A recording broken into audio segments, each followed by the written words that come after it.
I regret that I ignored the bad signs. The phone calls in the dead of night, being there to calm you. Something was off, yet I didn't want to solve whatever problem was brewing. I wanted to stay because I believed I was in love. But instead, I stayed because someone was in love with me, and that never means the same thing. It never weighs the same as your affection towards a person versus a person who craves your attention above everything else. Knowing you need to leave but not knowing how can only mean heartache.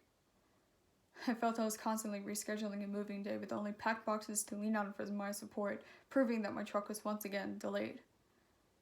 The nights we stayed awake, naming stars up to colors, I could feel your hands shake as I tried to hold them in mine. You didn't like looking me in the eye, and it made me feel as if you didn't find me as useful as the number of unread messages on your phone left by loving, supporting friends, yet my concern was the only thing you ever cared for, and that's when I began to doubt my own self-worth.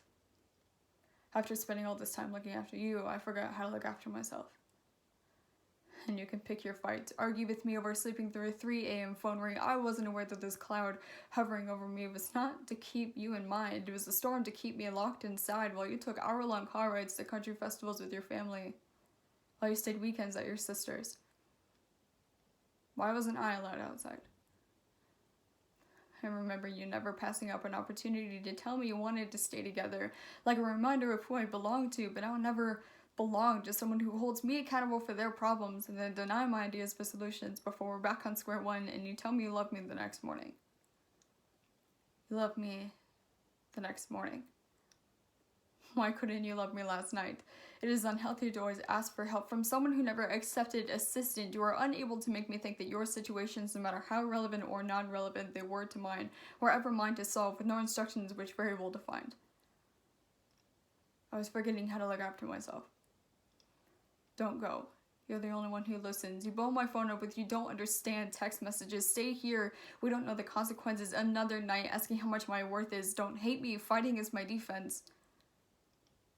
Your defense consists of my fingers meant to link into yours, no longer reaching for you.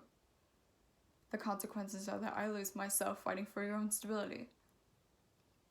I was forgetting how I was my own person. It's toxic. You need to leave.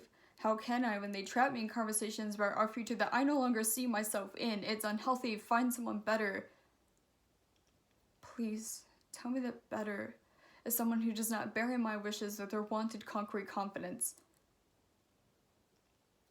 It was almost dark. I couldn't sleep, so I watched you breathe.